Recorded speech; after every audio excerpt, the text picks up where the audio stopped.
Hello everyone, dear friends. Today I will show you how easy it is to erase data from one wallet in Trust Wallet. Let's open our wallet. Here we see Main Wallet 2. This is the name of my wallet. Here it is. We click on it where the eye is and we see our wallet. We need to choose which wallet we want to delete.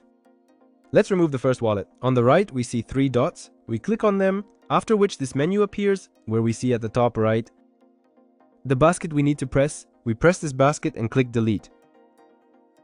Here we can enter a secret phrase or skip this process. Let's click skip.